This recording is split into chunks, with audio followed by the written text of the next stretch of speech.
Hello everyone, आज हम discuss करेंगे ऑपरेटिंग पॉइंट के बारे में। ठीक है, ऑपरेटिंग पॉइंट को क्यू पॉइंट, क्वेश्चन पॉइंट और वाइज पॉइंट भी कहा जाता है। ठीक है, for a given value I B the point of intersection of DC load line और characteristics curve is called as operating point. ठीक है, किसी भी जो आई बी जो होता है, गिवन वैल्यू जो होता है आई सी का, उस पर जो पॉइंट ऑफ इंटरसेक्शन होता है डीसी लाइन लोड लाइन का, उसी को बेसिकली हम लोग क्या बोलते हैं, ऑपरेटिंग पॉइंट बोलते हैं।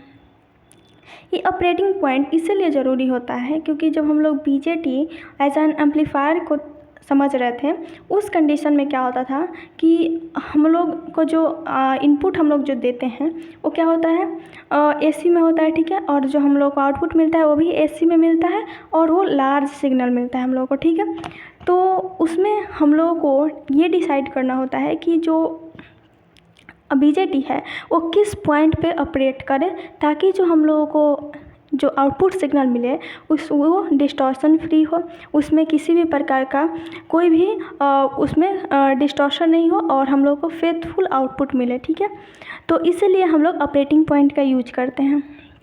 ठीक है, ताकि जो बीजेटी हो वो ऐसे ऑपरेटिंग पॉइंट पे, ऐसे पॉइंट पे ऑपरेट करें ताकि जो हम लोगों को आउटपुट मिले, जो लार्ज सिग्नल जो आउटपुट मिले वो क्या हो, फेथफुल हो, क्योंकि हम लोगों को ट्रस्टेड आउटपुट चाहिए, उसमें किसी भी प्रकार का डिस्टॉर्शन नहीं चाहिए। ठीक है, तो इसीलिए हम लोग ऑपरेटिंग पॉइंट का यूज करते हैं। Operating point basically DC load line के बीच ही ड्रॉ होता है। ठीक है, बेसिकली वो एक पॉइंट होता है, हम लोग डीसी लोड लाइन पे उस पॉइंट को देखते हैं कि कौन से पॉइंट पे जो बीजेटी है वो ऑपरेट करेगा ताकि जो हम लोग को जो सिग्नल मिले वो फेथफुल हो, उसी को बेसिकली हम लोग क्या बोलते हैं, क्यू पॉइंट बोलते हैं। ठीक है, तो क्यू पॉइंट हम लोग कहाँ पे ड्रॉ करेंगे, ये मेन पॉइंट है। तो हम लोग जानते हैं कि इस साइड का जो होता है वो क्या होता है, सैचुरेशन रीजन होता है, और ये जो होता है वो बेसिकली क्या होता है, कट ऑफ रीजन होता है।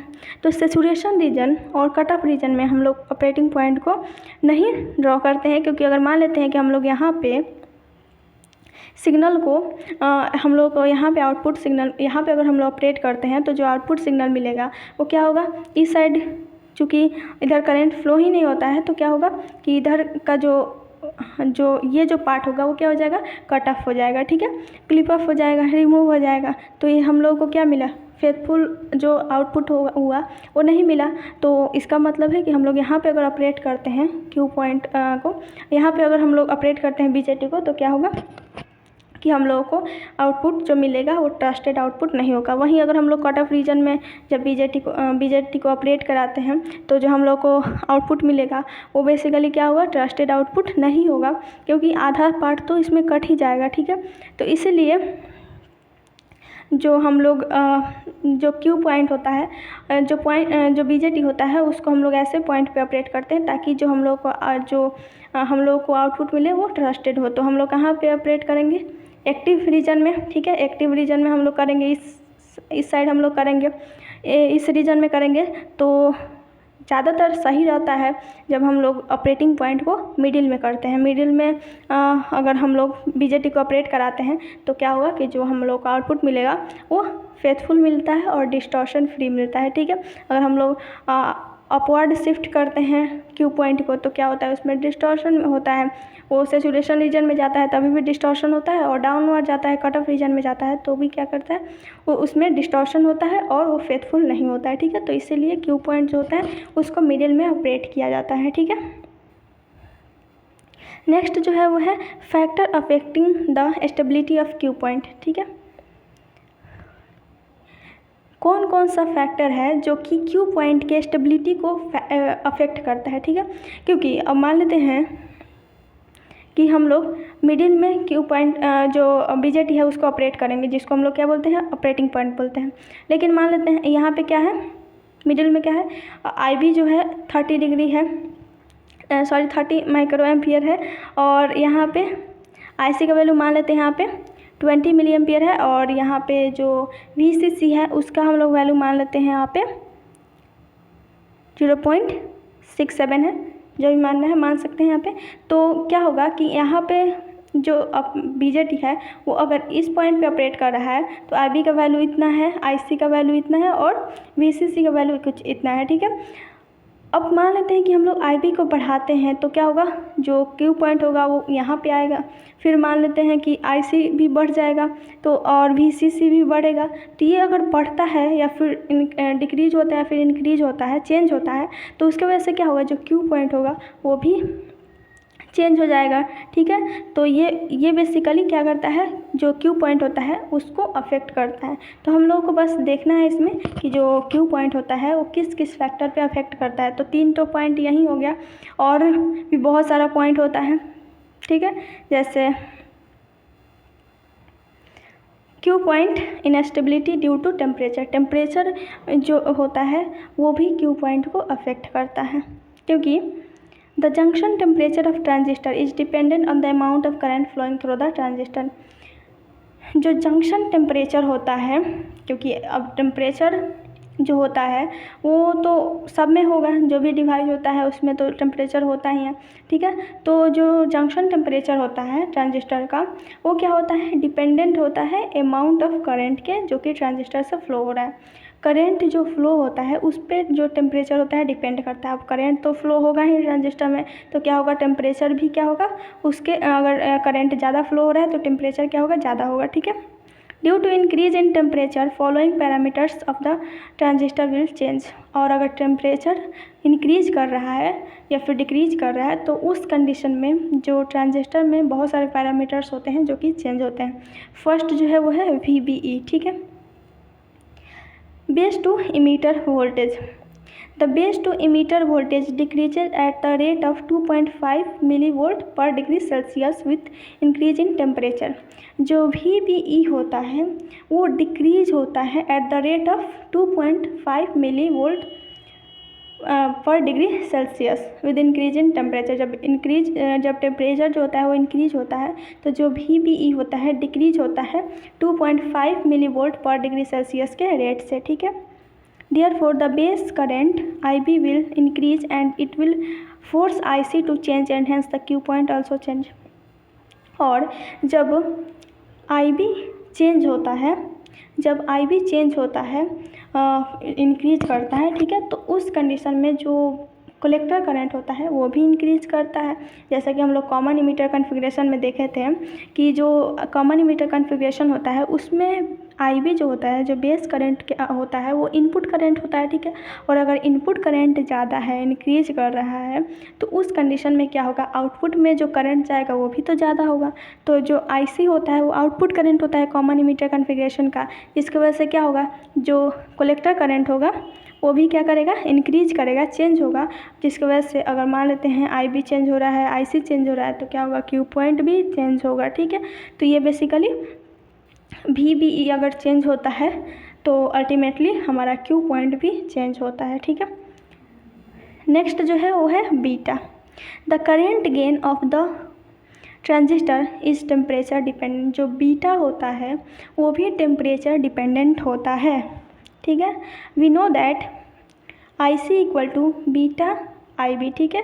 हम लोग जानते हैं कि बीटा क्या होता है, करेंट गेन होता है या फिर करेंट एम्पलीफिकेशन फैक्टर होता है, और जिसका फार्मूला क्या होता है IC/IB।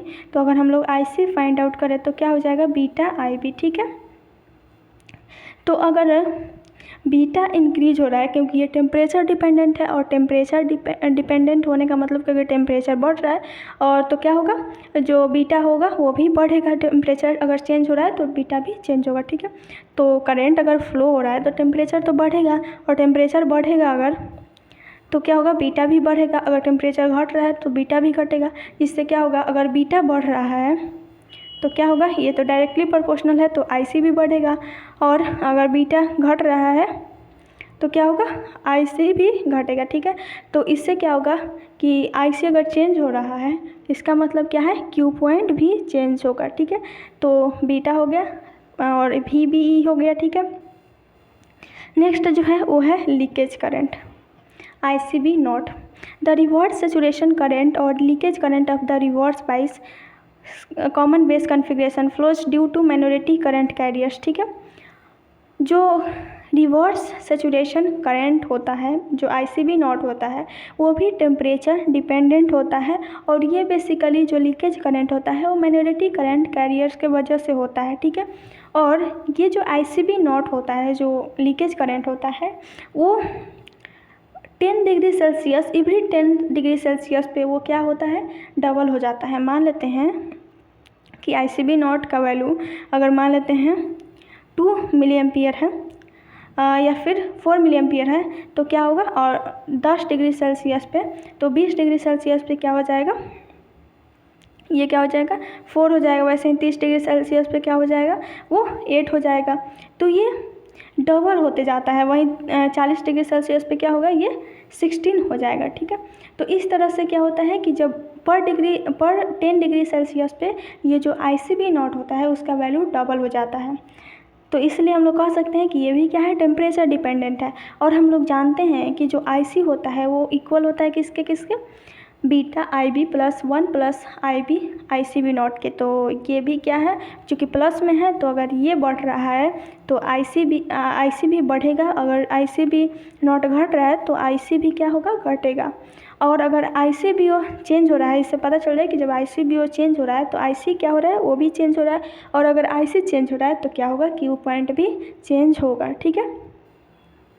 तो ये 3 फैक्टर हो गया जो कि टेम्परेचर के वजह से क्या हो रहा है, जो Q पॉइंट हो रहा है चेंज हो रहा है। और जो टेम्परेचर अगर हम लोग अगर टेम्परेचर चेंज हो रहा है तो क्या हो रहा है, ये जो ट्रांजिस्टर का 3 पैरामीटर्स है VBE, बीटा एंड क्या है ये ICV नॉट, ये तीनों चेंज हो रहा है, और ये तीनों चेंज होने की वजह से Q पॉइंट भी चेंज हो रहा है, ठीक है। सेकेंड जो है वो है Q point instability due to variation in parameters from one device to another device, ठीक है। Q पॉइंट चेंज होता है जब मान लेते हैं कि एक ट्रांजिस्टर है उसका पैरामीटर कुछ और है, दूसरा जो डिवाइस है उसका पैरामीटर्स कुछ और है, और दोनों अलग अलग हैं, तो क्या हो जाएगा, Q पॉइंट भी उसके वजह से भी चेंज हो जाएगा। जैसे मान लेते हैं कि 2 ट्रांजिस्टर हैं, ठीक है, जिसका नंबर जो है वो सेम है, ठीक है, BC147, ठीक है, do not have exactly the same characteristics. जो 2 ट्रांजिस्टर है, दोनों जो ट्रांजिस्टर है उसका भले नंबर जो है वो सेम है बट उसमें दोनों का सेम कैरेक्टरिस्टिक्स नहीं होता है, because current gain beta will differ in value from the one transistor to other, ठीक है, क्योंकि जो करेंट गेन होता है वो डिफर करता है, ठीक है, one transistor to other transistor में, ठीक है। Hence if you replace one transistor by the other of same number the Q point is going to be shifted. अगर हम लोग अगर मान लेते हैं कि एक ट्रांजिस्टर है और उसको अगर हम लोग उसी सेम नंबर के ट्रांजिस्टर से क्या कर रहे हैं, रिप्लेस कर दे रहे हैं, तभी भी क्या होगा, जो Q पॉइंट होगा वो शिफ्ट हो जाएगा। जैसे कि मान लेते हैं कि 2 ट्रांजिस्टर है, ठीक है, जिसका नंबर जो है वो सेम है, ठीक है, और हाँ मान लेते हैं एक Q पॉइंट, अगर मान लेते हैं मोबाइल जो होता है उसमें क्या होता है, ट्रांजिस्टर का यूज किया गया रहता है। मान लेते हैं कि एक ट्रांजिस्टर है जिसका जो नंबर है वो BC147 है, वो लगा है मोबाइल में, ठीक है। अगर वो ख़राब हो जा रहा है तो अगर हम लोग उसी नंबर का सेम नंबर का जो ट्रांजिस्टर है उसका यूज कर रहे हैं, तभी भी क्या होगा कि उसका Q पॉइंट जो होगा शिफ्ट हो जाएगा, क्योंकि जो बीटा होता है, करेंट गेन होता है, वो बहुत ही ज़्यादा वो डिफ़र करता है, ठीक है। मान लेते हैं कि अभी अगर नया मोबाइल है, अब यूज नहीं किए हैं, उस कंडीशन में क्या होगा, बीटा का वैल्यू मान लेते हैं 400 है, ठीक है। तो उसके बाद कुछ टाइम बाद क्या होगा कि जो बीटा का वैल्यू होगा वो 500 हो जाएगा, कुछ टाइम बाद बीटा का वैल्यू क्या हो जाएगा, 300 हो जाएगा। तो ऐसे जो बीटा का वैल्यू होता है वो डिफ़र करते रहता है, करंट गेन का वैल्यू जो होता है वो डिफ़र करते रहता है। अब मान लेते हैं कि जो सेकंड जो ट्रांजिस्टर है, मान लेते हैं कि ट्रांजिस्टर ख़राब हो जाता है, अगर हम लोग मान लेते हैं कि दूसरा ट्रांजिस्टर लगाते हैं BC147, तो क्या हुआ कि हम लोग को तो पता नहीं है ना कि जो बीटा है उसका वैल्यू कितना चेंज हुआ है, 500 हुआ है अभी कि 400 हुआ है या फिर 300 हुआ है।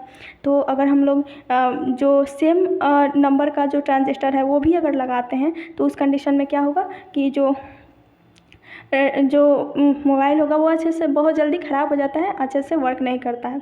हम लोग देखते भी होंगे जब एक बार मोबाइल ख़राब हो जाता है या फिर कोई भी कंपोनेंट जो भी डिवाइस है वो ख़राब हो जाता है जिसमें ट्रांजिस्टर यूज किया गया है, तो उसके बाद क्या होता है कि अगर हम लोग सेम नंबर का भी ट्रांजिस्टर यूज करते हैं, रियल ट्रांजिस्टर भी यूज करते हैं सेम नंबर का, तभी भी क्या होता है कुछ टाइम बाद वो ख़राब हो जाता है, ज़्यादा दिन तक नहीं रह पाता है। इसलिए क्योंकि जो बीटा का वैल्यू होता है वो काफ़ी ज़्यादा चेंज करते रहता है, ठीक है। इसकी वजह से जो क्या होता है कि अगर हम लोग सेम नंबर का भी ट्रांजिस्टर यूज करते हैं तो वो ज़्यादा दिन तक नहीं चलता है, ठीक है। और इसके वजह से क्यू पॉइंट क्या होता है, चेंज हो जाता है।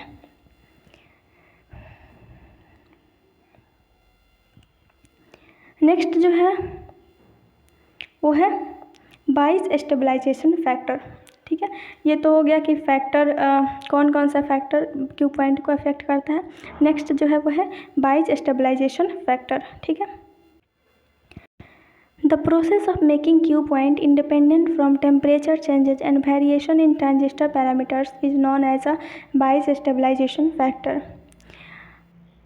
जो क्यू पॉइंट होता है उसको टेम्परेचर इंडिपेंडेंट बनाने के लिए और ट्रांजिस्टर पैरामीटर्स की वजह से जो वेरिएशन होता है क्यू पॉइंट में, उसको इंडिपेंडेंट बनाने के लिए, क्यू पॉइंट ना चेंज हो इसके वजह से, उस प्रोसेस को क्या बोलते हैं, बाइस स्टेबलाइजेशन फैक्टर बोलते हैं, ठीक है।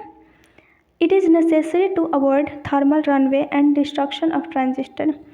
ये इसलिए ज़रूरी होता है ताकि ये थर्मल रनवे और डिस्ट्रक्शन ऑफ ट्रांजिस्टर को रोक सकें। थर्मल रनवे का क्या मतलब होता है कि जब जो टेम्परेचर है वो अगर मान लेते हैं बढ़ते गया तो एक पॉइंट पे क्या होगा कि वो ख़राब हो जाएगा, तो उसको रोकने के लिए बाइस स्टेबलाइजेशन फैक्टर का यूज किया जाता है।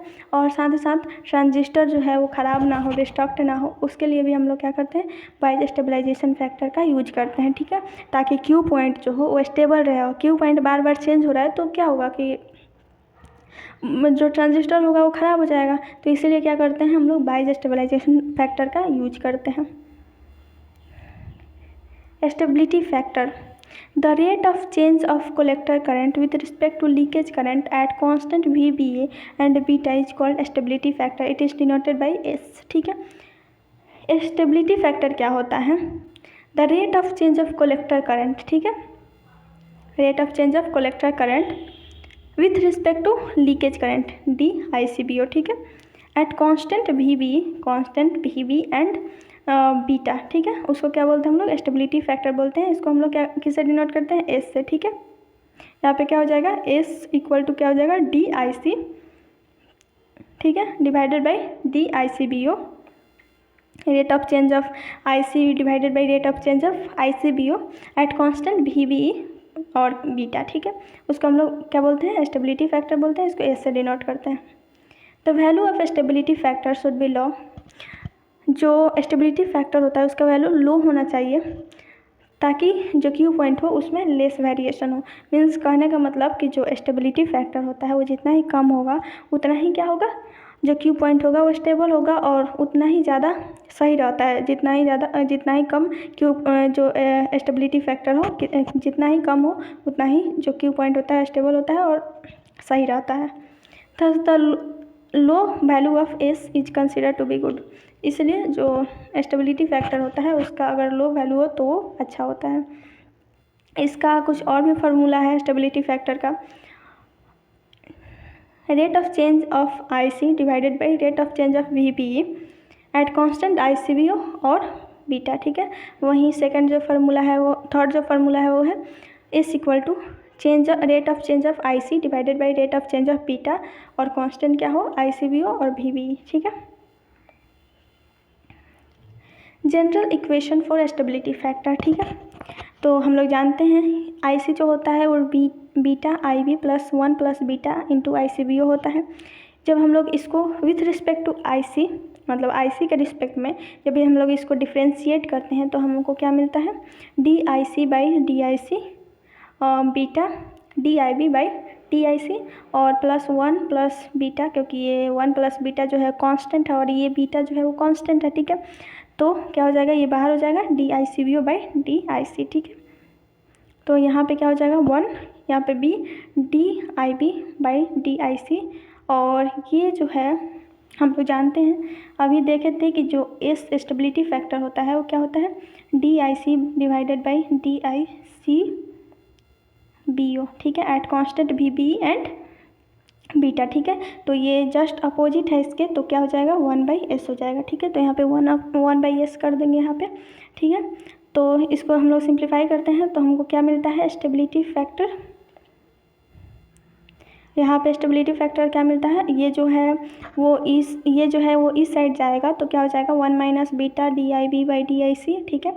और जब हम लोग फाइनल एस का वैल्यू निकालेंगे स्टेबिलिटी फैक्टर का, तो क्या हो जाएगा 1 + बीटा या फिर beta +1 divided by 1 - beta DIB/DIC, ठीक है। तो अगर मान लेते हैं कि किसी भी जो कॉन्फ़िगरेशन है या फिर कोई भी बाइजिंग सर्किट है, उसका अगर हम लोग को स्टेबिलिटी फैक्टर निकालना हो तो हम लोग क्या करेंगे कि ये जो DIB है और जो मीन्स कि जो IB है, जो बेस करंट है, वो उसको हम लोग क्या करेंगे, डिफ्रेंशिएट कर देंगे विथ रिस्पेक्ट टू IC, और इसमें पुट कर देंगे जो स्टेबिलिटी फैक्टर का जो ये इक्वेशन है, अगर इसमें हम लोग पुट कर देंगे तो हम लोग का क्या मिल जाएगा, स्टेबिलिटी फैक्टर मिल जाएगा, ठीक है। तो आज के लिए बस इतना ही, थैंक यू।